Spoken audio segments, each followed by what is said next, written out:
वरं देवं कंसचाणूरमर्दनम् देवकी परमानन्दं कृष्णं वन्दे जगद्गुरुं देवकी परमानन्दं कृष्णं वन्दे जगद्गुरुम्.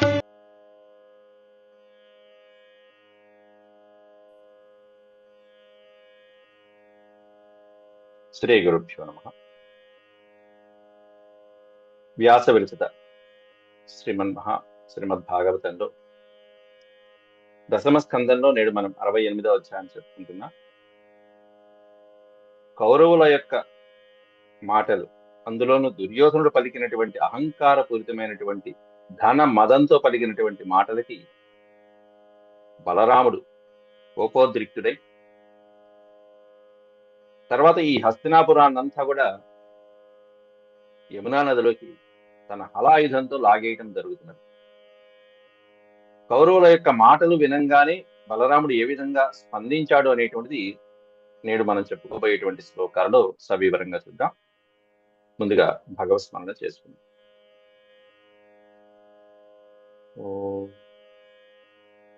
శుక్లాంబరధరం విష్ణుం శశివర్ణం చతుర్భుజం ప్రసన్నవదనం ధ్యాయేత్ సర్వవిఘ్నోపశాంతయే. వ్యాసం వసిష్ఠనప్తారం శక్తేః పౌత్రమకల్మషం పరాశరాత్మజం వందే సుఖతాతం తపోనిధిం.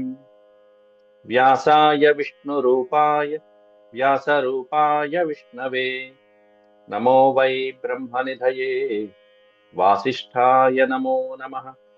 నారాయణం నమస్కృత్య నరం చైవ నరోత్తమం దేవీం సరస్వతీం వ్యాసం తతో జయముదీరయే. హరి ఓం.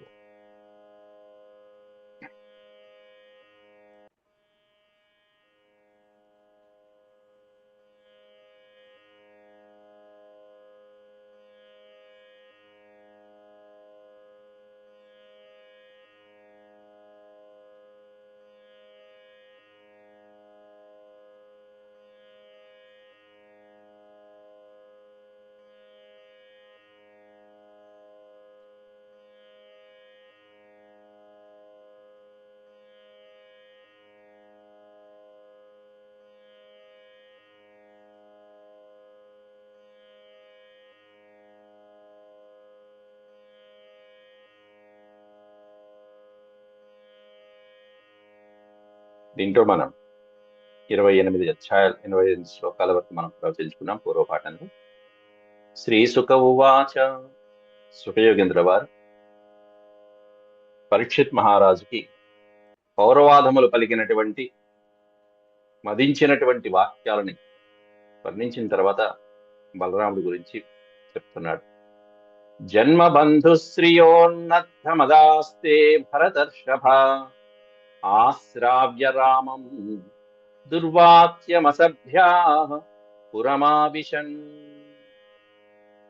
అంటూ కౌరవులు తమ వంశము ఏ విధమైనటువంటి వంశము, ఆ భీష్మాదులు బంధువుల యొక్క బలము, వాళ్ళ యొక్క సంపదలు, ఆ ప్రాభావము, వాళ్ళ యొక్క బలం వల్ల వచ్చినటువంటి సంపద వల్ల వచ్చినటువంటి ఆ మదము, అహంకారాదులు మొదలైనటువంటివన్నీ చూసుకుని ఎలా మిడిసిపడుతున్నారో. జన్మ బంధు శ్రియో ఉన్నద్ధ మదాస్తే. తే అంటే వాళ్ళు, ఆ కౌరవులందరూ కూడా మదంతో ఉన్నారు. ఎట్లాంటి మదమయ్య అంటే ఇదిగో ఇదే. ఓ పక్కన సంపద ఉన్నది, జన్మతః రాజబిడ్డలు, బంధువులు, వాళ్ళ యొక్క బలగాలు, వాళ్ళ పరాక్రమాలు, వాళ్ళ శౌర్య పరాక్రమాలు, విపరీతమైనటువంటి సంపదలు, కోకొల్లలు, సమస్తమైనటువంటి రాజ్యము, భూమండలాలు, వీటితో ఉన్నద్ధమైనటువంటి మొదమెక్కినటువంటి వాళ్ళు ఆశ్రావ్య రామం దుర్వాచ్యమసభ్యా పురమావిశన్. బలరాముడు పలికినటువంటి ఆ మాటలకి విని కౌరవులు ఈ నిన్న చెప్పుకున్నటువంటి శ్లోకాలలో ఏ విధంగా దుర్యోధనుడు పలికాడు, అటువంటి దుర్వాచ్యం, అసభ్యాహ దుర్వాచ్యం, అసభ్యమైనటువంటి పదజాలం వాడినటువంటివి, లేదా దుర్వాచ్యం అనొచ్చు. ఈ అసభ్య అనే పదానికి అర్థం అక్కడ సభలో వాళ్ళందరూ ఉండగా అసభ్యమైనటువంటి రీతిలో, అంటే సభలో ఏ విధంగా ప్రవర్తించాలో ఆ విధంగా ప్రవర్తించకుండా, సభా మర్యాదలు ఏవైతే పాటించాలో ఆ మర్యాదలు పాటించకుండా, రామం వాచ్యం అశ్రావ్య, బలరాముడి యొక్క వచనాలని పట్టించుకోకుండా అక్కడి నుంచి పురమావిషన్, సభని వదిలిపెట్టేసి కౌరవాధములు అక్కడి నుంచి వెళ్ళిపోతున్నారు. పురమావిషన్, అది అంటే మర్యాద లేకుండా ఏమాత్రము బలరాముడి యొక్క వచనాలు పట్టించుకోలేదు. హస్తినాపురంలో ప్రవేశించారు. ఈ కౌరవాధముల యొక్క ఈ దుర్వచనాలను ఏమని పలికారు నిన్న? కాళ్ళకి వేసుకోవలసినటువంటి పాదరక్షలని మనం నెత్తిన పెట్టుకున్నాము, వాళ్ళు నెత్తికి ఎక్కారు, వాళ్ళు పాదరక్షలు లాంటి వాళ్ళు, శిరోభాగంలో ఉండవలసినటువంటి మన మీదకే ఈ విధంగా ఆజ్ఞాపించే స్థాయికి వచ్చారని చెప్పి నిన్న దుర్యోధనుడు పలికాడు. ఈ విధమైనటువంటి కారుకూతలు పలికేటప్పటికీ దృష్ట్వా కురూణాం దౌశీల్యం శ్రుత్వా వాచ్యాని చాచ్యుతః అవోచత్ కోపసంరబ్ధో దుష్ప్రేక్ష్యః ప్రహసన్ముహుః. కురూణాం దౌశీల్యం దృష్ట్వా, దుర్మార్గత్వం, కౌరవుల యొక్క ఈ దుష్ట స్వభావం ఏదైతే ఉందో, దౌశీల్యం, శీల్యం అంటే స్వభావము, నడత, ఈ ప్రవర్తన చూసి శ్రుత్వా వాచ్యాని చ అచ్యుతః, శ్రుత్వా వాచ్యాన్ని, ఏవైతే వచనాలు, భయంకరమైనటువంటి వచనాలు, వినకూడనటువంటి వచనాలు పలికారో, పొగరతో పలికినటువంటి ఆ వచనాలన్నీ కూడా విని అవోచత్ కోప సంరబ్ధ, బలరాముడు అంటున్నాడు. అవోచత్ అనేది క్రియాపదం చివరికి పెట్టుకోవాలి. కోప సంరబ్ధ, విపరీతమైనటువంటి కోపంతో ఉన్నటువంటి బలరాముడు, అచ్యుతుని సోదరుడైనటువంటి బలరాముడు, కోప సంరబ్ధో దుష్ప్రేక్ష్య, భరింపశక్యము కానటువంటి, ప్రేక్ష్య అంటే చూడటం, దుష్ప్రేక్ష్య అంటే చూడశక్యము కానటువంటి విధంగా ఉన్నటువంటి ఉగ్రస్వరూపంతో ఉన్నటువంటి ఆ భయంకరమైనటువంటి రూపుడై ఉన్న ఆ బలరాముడు ప్రహసన్ ముహు, ఒక వికటాట్టహాసం చేస్తున్నట. ఎటువంటి హాసము? ఇంత కోపంలో కూడా ఎటువంటి నవ్వు వస్తుంది? మూర్ఖులైనటువంటి వాళ్ళ యొక్క వచనాలు వినంగానే ఇక వీళ్ళ చావు మూడిందులే, ఇక వీళ్ళు నా చేతులు చచ్చారే అని చెప్పి ఏదైతే మనం వికటాట్టహాసం చేస్తామో వీరహాసం అది. అటువంటి కౌరవాధములను మట్టు పెట్టేటువంటి ఒక వికటాట్టహాసం చేస్తూ ప్రహసన్ ముహు అవోచత్, ముహు అంటే మాటి మాటికి వికటాట్టహాసం చేస్తూ, వీరహాసాన్ని చేస్తూ బలరాముడు అంటున్నాడు. ఏమనుకుంటున్నాడు? ఎవరితో అంటున్నాడు? అక్కడ కౌరవులా లేరు, మరి ఇంకెవరున్నారు? ఈయన తెచ్చుకున్నటువంటి యాదవ వృష్ణి వంశీయుల పెద్దలు ఎవరైతే ఉన్నారో వాళ్ళతో అంటున్నాడు. దుర్యోధనాదులు వెళ్ళిపోయారు, భీష్ముడు ధృతరాష్ట్రుడు ఉంటారు. ఉంటే ఇట్లాంటి పెద్దవాళ్ళు కొంతమంది ఉంటారు. యాదవ వీరులు బలరాముడితో పాటు వచ్చినటువంటి కొంతమంది ప్రముఖులు ఎవరైతే ఉన్నారో వాళ్ళు ఉంటారు. వాళ్ళ ముందు అంటున్నాడు. ఎందుకంటే వీళ్ళకి తెలుసు అక్కడ ఏం జరిగిందో. వచ్చేటప్పుడు ఉగ్రసేన మహారాజు యుద్ధానికి సిద్ధమవుతూ ఉంటే నివారించేశాడు పాపం బలరాముడు ఏదో మంచితనంతో. అట్లాంటిది ఇప్పుడు ఇక్కడ ఆయనకే ఆ దెబ్బ ఎదురు తిరగాల్సి వచ్చింది. ప్రత్యక్షంగా చూశాడు. దీన్నే ప్రత్యక్షానుభవం అంటారు. అనుమాన ప్రమాణము, ప్రత్యక్షము అన్ని తర్కశాస్త్రంలో ఉంటాయి. చూస్తే గానీ మనం బాగా గుర్తుపట్టలేము. ఎక్కడో దూరంగా ఉంటే ఒక తాడుని చూసి పాము అనుకుంటూ ఉంటాం, అనుమానం అది. కానీ దగ్గరికి వెళ్ళి చూస్తే అది పాము కాదు, తాడని ప్రత్యక్షం తెలుసు. అలాగే కౌరవులు ఏదో మంచివాడు, నా శిష్యుడు, నా దగ్గర గదా విద్యని నేర్చుకున్నటువంటి శిష్యుడు, నేను చెప్తే వింటాడు అని పాపం వచ్చినటువంటి భ్రాంతిలో ఉన్నాడు అనుమాన ప్రమాణంతో. ఇప్పుడు ప్రత్యక్షంగా తెలిసిపోయింది వాడు ఎంత మూర్ఖుడో, ఎంత అహంకారంతో ఉన్నాడు, ధనమదంతో ఉన్నాడో ప్రత్యక్షంగా అనుభవించి బలరాముడు తనతో పాటు వచ్చినటువంటి యదు పండితులు ఎవరైతే ఉన్నారో, వృద్ధులు ఎవరైతే ఉన్నారో వాళ్ళతో పలుకుతున్నాడు. మనం తప్పు చేశాము, ఇట్లాంటి వాళ్ళకి ఇలా కాదు మనం చెప్పాల్సింది, అలాగే చెప్పాలి బుద్ధి అని చెప్పి మళ్ళీ తన యొక్క అభిప్రాయాన్ని మార్చుకుంటున్నాడు బలరాముడు. అయితే అయ్యో నేను అంతమంది సైన్యాన్ని తీసుకురాలేదు ఇప్పుడు అని అనుకోక్కల బలరాముడు. ఆ సైన్యం అంతా బలరామకృష్ణుల ముందు ఒక లెక్క కాబట్టి ఒక్కడైనా చాలు. అందువల్ల ఏమి కంగారు పడల, ఎందుకు నవ్వుతున్నాడు. ఈ మూర్ఖుల యొక్క పిచ్చితనానికి నవ్వుతూ, నూనం నానా మదోన్నద్ధాః శాంతిం నేత్యంత్య సాధవః తేషాం హి ప్రశమో దండః పశూనాం లగుడో యథా. పశూనాం లగుడో యథా. పశువులకి దండోపాయం ఒకటే శరణ్యం, తప్ప మనం వేరేది వాడకూడదు. పశువులకి మనం చెప్పిన దోవలో వెళ్ళాలి. ఆ పశువు వినకపోతే దానికి దండోపాయనమే లగుడో యథా. అట్లా నూనం నానా మదోన్నద్ధాః, మద ఉన్నద్ధాః, మదంతో ఉన్నద్ధులైనటువంటి. ఏ మదమయ్యా? నానా అంటే వివిధ రకాలైనటువంటి మదాలు వచ్చాయి వీళ్ళకి. ఏ ఏ మదాలోనే పైన చక్కగా మొదట్లోనే చెప్పాను. మొట్టమొదటి జన్మ బంధు శ్రియోన్నద్ధం. ఈ రకాలైనటువంటి నానా రకాలైనటువంటి మదములతో ఉన్నటువంటి ఈ కౌరవాదములు శాంతిం నేర్చంతి అసాధవ. వీళ్ళు శాంతిని కోరరు. అర్థమైపోయింది. నేనేదో శాంతిగా ఉందాము, బంధుత్వం పెంచుకుందాము, రెండు కుటుంబాల మధ్యలో యాదవ వంశీయులు అలాగే కౌరవుల మధ్యలో శాంతిగా ఉండాలని చెప్పి నేనొస్తే, వీళ్ళు సాధువులు కాదు, అసాధవ. నేర్చంతి అసాధవ. వీళ్ళు అసాధువులు, సాధువులు కాదు. వీళ్ళు దుర్మార్గులు, దుష్టులు. అర్థమైపోయింది. కాబట్టి దుర్మార్గులైనటువంటి దుష్టులైనటువంటి వాళ్ళు ఏం చేస్తారు? శాంతిని కోరుకోరు ఎప్పుడు. నా ఇచ్చంతి శాంతి. వీళ్ళు శాంతి స్వభావాన్ని కోరుకోరు. సంపదలు కలిగి ఉన్నటువంటి మదంతో ఉన్నారు. నేను అంతకుముందు కూడా ఒక శ్లోకం చెప్పాను. ఈ యవనము, ధనము, అహంకారము అలాగే అధికారము, వీటిల్లో ఏ ఒక్కటి ఉన్నా మనిషి నాశనమైపోతాడు. యవ్వనం బల సంపత్తి ప్రభుత్వం అవివేకత ఏకైకమప్యనర్థాయ కిము యత్ర చతుష్టయం అన్నాడు. ఈ నాలుగిట్లో ఏ ఒక్కటి ఉన్నా మనిషి నాశనమైపోతాడండి. అట్లాంటిది నాలుగు ఉన్నటువంటి వాడు ఇంకా నాశనం కాకుండా ఉంటాడా అని దాని శ్లోకం అర్థం. అట్లా వీడికి ఇక్కడ దుర్యోధనుడికి వయసు ఉంది, అధికారము ఉంది, అహంకారము ఉంది, అంతకుమించి ధనము ఉంది. కాబట్టి ధన అధికారాలు మొదలైనటువంటివి ఈ విధంగా ఉన్నటువంటి సమయంలో వాడు శాంతిని ఎట్లా కోరుకుంటాడు? కోరుకోడు. ఈ మూర్ఖుడు కోరుకోడు. వాడు అసాధువు. కాబట్టి ఏం చేయాలి? వీడికి దండోపాయమే శరణ్యము. తేషాం హి ప్రశమో దండ. వీడితో సామధానోపాయాలు కుదరవు. వీడి సామధాన భేదాలు పనికిరావు.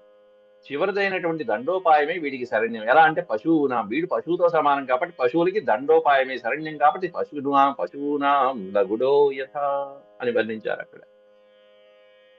పశువులకి దండోపాయం ఒకటే శరణ్యం, వీడికి అట్లాంటిదే మనం చేయాల్సింది ఉపాయం అని చెప్పి వర్ణించుకుంటూ వచ్చారు ఇక్కడ.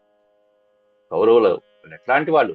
శ్రీమదాంధులు సామంబు చేత చక్కబడుదురే ఎందు అంటూ పోదన గారు ఎత్తుకున్నారు.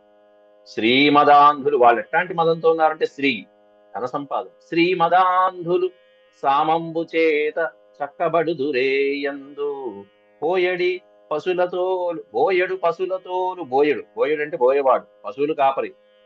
వీళ్ళు పశువులు తోలుకుంటూ పశువులు తోలు పగిది ఉగ్రభుజా విజృంభణ సమగ్ర సుమహితాటోపమనిలోన చూపకున్నా అన్నారు. అని అనే పదానికి అర్థం యుద్ధరంగం. యుద్ధరంగంలో వీళ్ళకి మన అద్భుతమైనటువంటి ప్రతాప భుజ విక్రమ పరాక్రమాలను చూపకపోతే వీళ్ళు మన దారికి వస్తారా? ఎందుకు వస్తారు? రారు. కాబట్టి దండోపాయమే శరణ్యం అని చెప్పి వాళ్ళు ఎట్లాంటి వాళ్ళు? శ్రీమదాంధులు అని చెప్పి చెప్పుకున్నాడు అక్కడ. ఆయన చెప్పేస్తున్నాడు. అంటే అట్లా అహంకార మదం, ధనం, ఇలాంటి వాళ్ళకి ఎట్లాంటి వాళ్ళు? ఇట్లాంటిదే పోతన గారు శ్రీమదాంధులు అనేటువంటి పదం ఏ విధంగా అయితే ప్రారంభించుకున్నారో అట్లాంటిదే మనకి భీమసేనుడు కూడా ఆ కురుసభలో వీళ్ళ యొక్క దురాగతాలను చూసి శపథాలు చేసినటువంటి సందర్భం ఉంటుంది మహాభారతంలో. ద్రౌపది పరాభవం అయిపోయిన తర్వాత ఓ పక్కన కర్ణుడు, ఓ పక్కన దుర్యోధనుడు, దుశ్శాసనుడు వీళ్ళు రకరకాల చేష్టలు చేస్తూ భీముణ్ణి రెచ్చగొడుతూ ఉంటే వాళ్ళందరూ ఈ మదాంధంతో ఉన్నారు అంటూ భీమసేనుడు పాడినటువంటి పద్యం, చెప్పిన పద్యం శపథం చేసి సినిమాలో కూడా పెట్టుకున్నారు, నర్తనశాల సినిమాలో.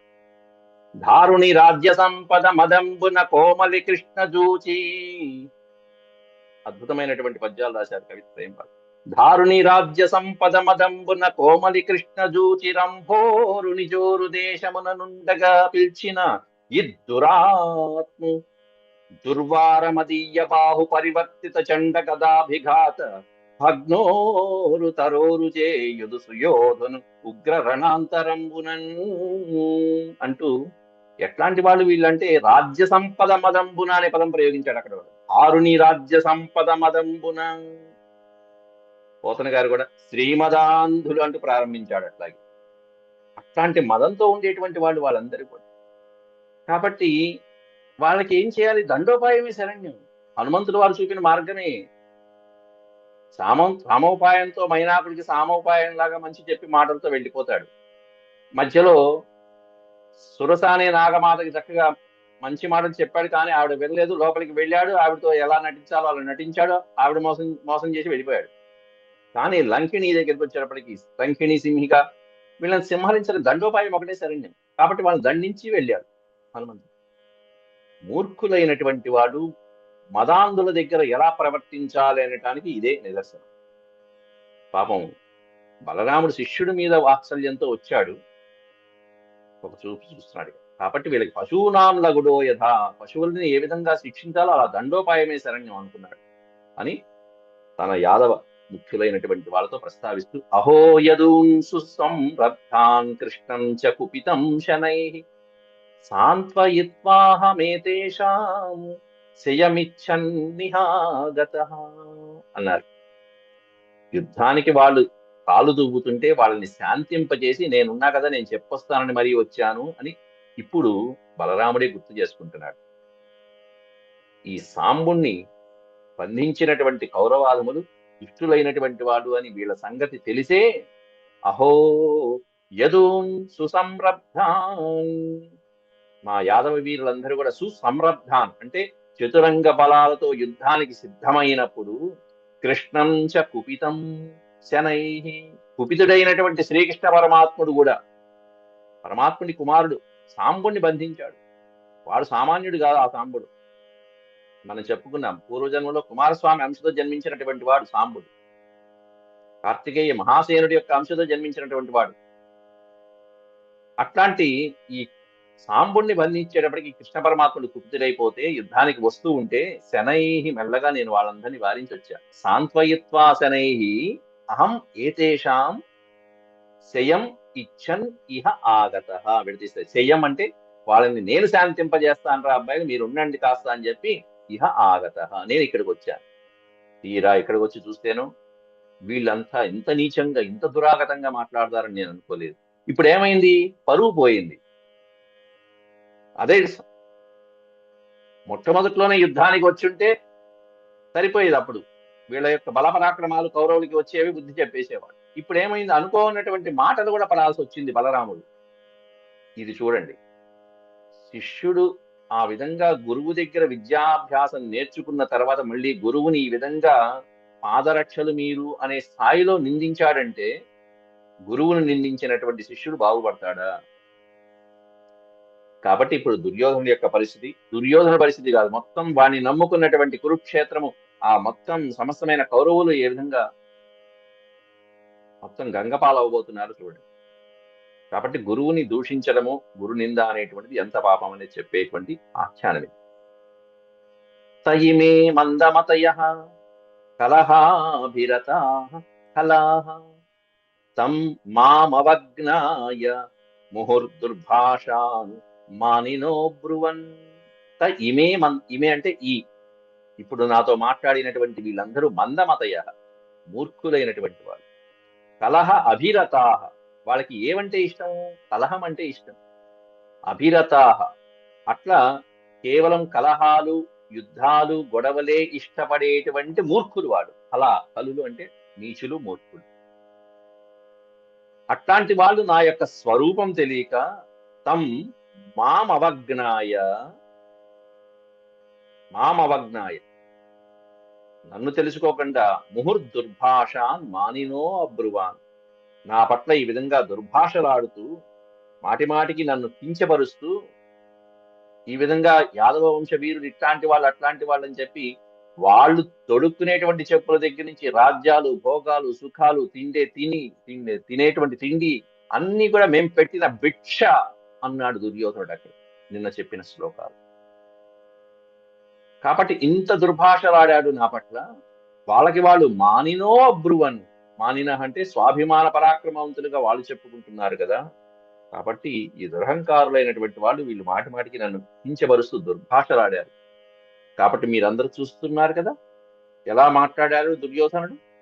కాబట్టి మీరు వచ్చినటువంటి యాదవ ప్రముఖులైనటువంటి మీరు నిదర్శనం, సాక్షి. అంటే ఇక్కడ జరిగిన దానికి సాక్షి. ఓ పక్కన భీష్మాదులు ఉన్నారు, సరే గుడ్డి మహారాజు ధృతరాష్ట్రుడు ఉండనే ఉన్నాడు, మన పక్షాన ఉన్నటువంటి యాదవ ప్రముఖులైనటువంటి పెద్దలు మీరున్నారు. ఏం జరిగింది ఇప్పుడు నేను చేయబోయేది కూడా చూద్దాం. అప్పటికి ఉగ్రసేన కిల విభుర్ భోజవృష్ణ్యంధకేశ్వర చక్రాదయో లోకపాల యస్యాదేశానువర్తినః. ఇందాల దుర్యోధనుడి నిన్నటి శ్లోకంలో ఉగ్రసేన మహారాజుని కూడా నిందించాడు. వాళ్ళకు ఒక రాజా, మేము భిక్ష వేస్తే ఆ రాజ్య పరిపాలన చేస్తున్నారు, మా భూమి అదంతా, మా రాజ్యాలు అవన్నీ, మా వల్ల వాళ్ళు ఈ విధంగా ఈ స్థాయికి వచ్చారు, వాళ్ళకు ఒక రాజు కూడానా అన్నట్టుగా దుర్యోధనుడు మాట్లాడాడు. అట్లాంటి తమ ప్రభువుని నిందించిన కారణంగా ఎప్పుడూ కూడా మళ్ళీ తిరిగి సమాధానం చెప్పకపోతే అది దోషమవుతుంది. కాబట్టి బలరాముడు వాళ్ళ మహారాజు అయినటువంటి ఉగ్రసేన మహారాజుని ఆయన యొక్క శక్తి సామర్థ్యాలు ఎలాంటివో చెప్తున్నాడు ఇక్కడ శ్లోకంలో.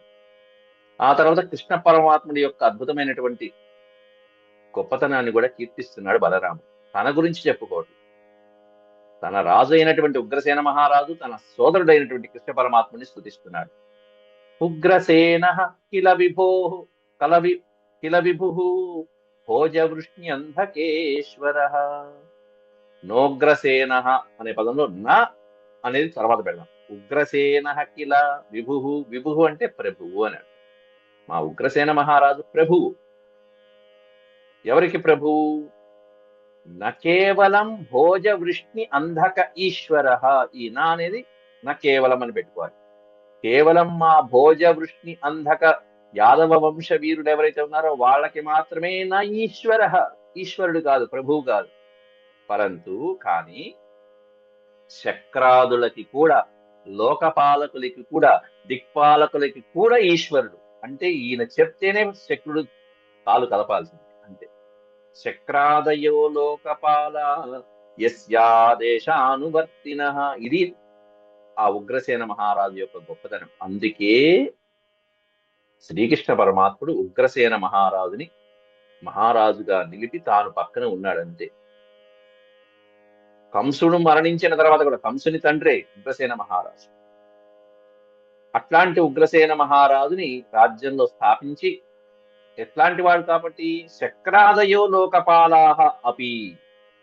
దేవతలకి, సమస్త దేవతలకి అధిపతి అయినటువంటి దేవేంద్రుడు, శక్రుడు అంటే దేవేంద్రుడు, దేవేంద్రుడు గాని లోకపాలకులు, అష్టదిక్పాలకులు మొదలైనటువంటి వాళ్ళందరూ కూడా ఎవరి యొక్క ఆదేశాన్ని అనుసరించి పరిపాలిస్తూ ఉంటారో, ఎవరి ఆదేశానికి లోబడి ఎవరి ఆజ్ఞలకు శిరస వహించి పరిపాలిస్తూ ఉంటారో అట్లాంటి ఉగ్రసేన మహారాజు మా మహారాజు.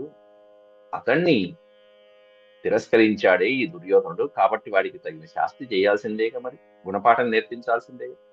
అంతేనా? మరి నా తమ్ముడు ఎట్లాంటి వాడు? సుధర్మాక్రమ్యతే యేన పారిజాతో మరాంఘ్రిపః ఆనీయ భుజ్యతే సోసౌ నకిలాధ్యాసనార్హణః. ఎందుకంటే ఎందుకు ఇక్కడ శక్రాదయో లోకపాల అనేటువంటి విషయం చెప్పాడు? దేవేంద్రుడు కూడా అంతటి వాడు కూడా మేము చెప్పినట్టు నడుచుకోవాలి అనేది బాల్యం నుంచి కృష్ణలీలల్లో ఎన్ని చూడట్లేదు. ఇంద్రుడు గాని బ్రహ్మదేవుడు గాని వచ్చి శ్రీకృష్ణ పరమాత్మని ఏ విధంగా శరణి వేడారు, ఎన్ని పరీక్షలు పెట్టారు. అన్నిట్లో చివరికి వాళ్ళు ఏమయ్యారు? శ్రీకృష్ణ పరమాత్మని స్తోత్రం చేసి మరీ వెళ్ళారు. మీ యాదవులతో మేము పెట్టుకోలేము నాయన. పైగా అక్కడ ఉన్నటువంటి సుధర్మ ఆక్రమ్యతే, అద్భుతమైనటువంటి సుధర్మ అనేటువంటి ఆ సభ ఏదైతే ఉందో ఆ సభని కూడా శ్రీకృష్ణ పరమాత్ముడు హస్తగతం చేసుకున్నాడు, ద్వారకా నగరంలో పెట్టుకున్నాడు. అంతేకాకుండా దేవలోకంలో, స్వర్గలోకంలో ఉన్నటువంటి పారిజాత అమర అంఘ్రిప. అమర అంఘ్రిప, అంఘ్రిప అంటే వృక్షం, మహావృక్షం. పారిజాత మహావృక్షాన్ని, అమరలోకాలలో ఉన్నటువంటి పారిజాత మహావృక్షాన్ని కూడా తీసుకొచ్చి ఆనీయ భుజ్యతే. ఆని అంటే ఆ లోకం నుంచి యథాతథంగా ఆ గరుత్మంతుల వారి మీద అధిక్షేపించి చక్కగా ఇక్కడికి తీసుకొచ్చేసాడు. ఆనీయ భుజ్యతే, భుజ్యతే అంటే అనుభవించడం, అంటే ఆ సౌందర్యాన్ని, ఆ అద్భుతమైనటువంటి సుగంధ పరిమళాలని ఇక్కడ ద్వారకా నగరంలో ఆ పారిజాతాల యొక్క సౌందర్య కుసుమ సౌరభాలని ఆస్వాదిస్తున్నాడయ్యా. అటువంటి అసౌ నకిలా ఆసనార్హణ, అటువంటి నా సోదరుడు శ్రీకృష్ణ పరమాత్ముడు నకిల అధ్యాసనార్హణ, అట్లాంటి నా తమ్ముడు అధ్యాసనం, అది ఆసన విడతీస్తే అధ్యాసనం అనే పదం ఉంది కదండి, దీన్ని విడతీస్తే అది ఆసనార్హణ. ఆసనము అంటే సింహాసనాసనార్హణ అని అర్థం. అటువంటి నా తమ్ముడు సింహాసనమును అధిరోహించడానికి అర్హుడు కాదు కదా వీళ్ళ లెక్కల. అది దుర్యోధనుడు అన్నమాట కదా. ఏది వీడు వెళ్ళగలదా? ఈ దుర్యోధనుడు వెళ్ళగలదా? దేవసభ తెచ్చుకోగలదా? కనీసం ఇంద్రలోకానికి చూడగలదా? చూస్తే మళ్ళీ తిరిగి రాగలడా? అట్లాంటి స్వర్గలోకానికి వెళ్లి పారిజాత వృక్షాన్ని కూడా తీసుకొచ్చి ఇక్కడ అనుభవిస్తున్నటువంటి నా సోదరుడు సింహాసనానికి అర్హుడు కాదా? కిలా అంటే కదా అని ఆశ్చర్యాలు. కిలా అది ఆసనార్హణ, ఆసన అర్హణ. ఆసనము అంటే అక్కడ సింహాసనానికి అర్హణ, కిలా సింహాసనానికి అర్హుడు కాదే. అంతేకాకుండా అద్భుతమైనటువంటి సమస్తమైనటువంటి ప్రాణికోటిని పావనత్వాన్ని పొందించేటువంటి గంగా నదినే పావనం చేసేటువంటి పాణిపద్మాల పరమాత్ముడివి. యస్య పాదయుగం సాక్షాత్ శ్రీరూపాస్తేఖిలేశ్వరీ తనార్హతి కిల శ్రీశో నరదేవ పరిచ్ఛదాన్ అంటూ శ్రీకృష్ణ పరమాత్ముడిని ప్రశంసిస్తున్నాడు. చూడండి ఇక్కడ బలరాం అన్నగారు తమ్ముడిని ప్రశంసిస్తున్నాడు. యస్య పాదయుగం, ఎప్పుడు కూడా యుగం అనేటువంటి పదం గాని పాద పద్మాలు అని ద్వివచనము వాడటం గాని చేయాలి. ఇప్పుడు కూడా భగవంతుడిని చెప్పేటప్పుడు యుగము అంటే మనకి జంట, పాదయుగం. స్వామివారి యొక్క పాద పద్మాలని నిత్యం ఎవరి పాద పద్మాలనైతే ఆ లక్ష్మీదేవి శ్రీ ఉపాసతే, శ్రీ అనే అక్షరం ఇగో ఆ అక్షరంలో సాక్షాత్ శ్రీ రూపాస్తే అఖిలేశ్వరి, సమస్తమైనటువంటి అఖిల లోకాలకి ఈశ్వరి అయినటువంటి భగవతి అయినటువంటి ఆ శ్రీ మహాలక్ష్మీదేవి ఎవరి పాదయుగ్మాలనైతే ఆశ్రయించి ఉన్నదో, సేవిస్తూ ఉన్నదో, అటువంటి పాదపద్మాలు కలిగిన నా స్వామి శ్రీకృష్ణ పరమాత్ముడు సహా నా అర్హతి కిల, అటువంటి ఆయన సింహాసనానికి అర్హుడు కాదే అంటూ వాయి పీకుతున్నాడు. అంటే ఇవన్నీ వాళ్ళకి చెప్పి దుర్యోధనాదులకి సమాధానం చెప్పి చివరికి ఆయన అద్భుతమైనటువంటి ఆవేశంతో వీళ్ళ మీద విజృంభ పట్టడం. అట్లా సమస్తమైనటువంటి గంగానది మొదలైనటువంటి వాటికి కూడా వాటి అంటే సమస్తమైనటువంటి పాపాలని తొలగించి పవిత్రం చేసేటువంటి గంగానది ఎవరి పాదపద్మాల నుండైతే పుట్టిందో అటువంటి పాదపద్మాలలో పుట్టినటువంటి ఆ గంగానది సమస్త లోకాల్ని పావనం చేస్తూ ఉంటుంది. ఆ పాద ధూళితో పునీతమైపోతూ ఉంటాం. ఆ పురుషోత్తముని యొక్క చరణ కమల రేణువులు చాలు, అద్భుతమైనటువంటి ఆ పురుషోత్తముని చరణ కమలాల్ని అలా చల్లుకుని అనేకమైన దిక్పాలకులు, ఇంద్రాది దేవతలు, స్వర్గంలో ఉన్నటువంటి వాళ్ళందరూ కూడా హాయిగా వాళ్ళ యొక్క అధిష్టానాన్ని, వాళ్ళ కార్యక్రమాల్ని నెరవేరుస్తున్నారే. బ్రహ్మాది దేవతలు ఏమిటి, పరమేశ్వరుడు ఏమిటి అంటూ తర్వాత శ్లోకంలో కూడా అది వర్ణిస్తున్నారు. యస్యాంఘ్రి పంకజ రజోకిల లోకపాలైః మౌల్యుత్తమైర్ధృతముపాసిత తీర్థం బ్రహ్మా భవోహమపి యస్య కళాయాః శ్రీశ్చోద్వహేమ చిరమస్య నృపాసనం త్వా. యస్య అంఘ్రి పంకజ రజస్సు అంటే ధూళి, ఎవరి పాదపద్మాల యొక్క రజస్సు అంటే పుప్పుడి రేణువులు. పద్మం అని చెప్పినప్పుడు పద్మాలకి ధూళి ఉంటుందా, బురద ఉంటుందా అంటే కాదు, పద్మాలలో ఉండే పుప్పుడి ఏదైతే ఉంటుందో అది రజస్సు. అంటే ఇక్కడ మనం అనుకుంటున్నట్టు మనకు తెలిసే రజస్సు ఒకటే, భూమి మీద ఉండే మట్టి కాదు అది. ఆ పాద పద్మాలంటే పాద పద్మాలలో ఉండే పుప్పుడి రేణువులు ఏవైతే ఉంటాయో ఎలా ఉంటాయో అలా. యస్య అంఘ్రి పంకరజో అఖిల లోకపాలై, అటువంటి రజస్సుని ఆ పాదపద్మాల కంటినటువంటి రజస్సుని అఖిల లోకపాలకులు అలా మౌల్య ఉత్తమ ఉత్తమై ధృతముపాసిత తీర్థం ఆ రజస్సుని శిరస్సును ధరించి వాళ్ళందరూ పునీతమైపోతున్నారు. అంతేకాకుండా ఉత్తమ తీర్థం అన్నారు. మన పాపాలని పోగొట్టేటువంటి పావనమైనటువంటి గంగానది యొక్క పాపాలని కూడా హరించగలిగినటువంటి పాదపద్మాలవి. ఆ గంగానదిని కూడా పునీతం చేసేటువంటి ఆ గంగానదికి ఆవిర్భావానికి కారణకుడైనటువంటి పాణిపద్మాలవి. బ్రహ్మ భవ అహమపి అన్నాడు అక్కడ బలరాముడు చెప్తూ ఈ శ్లోకాన్ని. బ్రహ్మదేవుడు గాని, భవుడు ఈశ్వరుడు శంకరుడు గాని, అహమపి నేను కూడా అంటూ ఆదిశేషావతారమైనటువంటి బలరాముడు కూడా చెప్తున్నాడు. బ్రహ్మా భవోహమపి యస్య కళాహ కళాయాః. ఎవరి లీలలైతే ఏ మహాపురుషుడి యొక్క అంశాంశాలుగా మేము ఈ విధంగా కార్యక్రమాలు చేస్తున్నామో, కళాహ కళాయాః, అంశలో అంశ, ఆయన అంశ కాదు, అంశలో అంశలం మేము. అది అంటే తొత్తు కింద తొత్తు అంటారు చూసారా, సేవకుల కింద సేవకులు అంటారు చూసారా, ఆయన కింకరులం మేము, ఆజ్ఞానువర్తులం మేమందరం కూడా. బ్రహ్మా భవోహమపి యస్య కళా కళాయాః.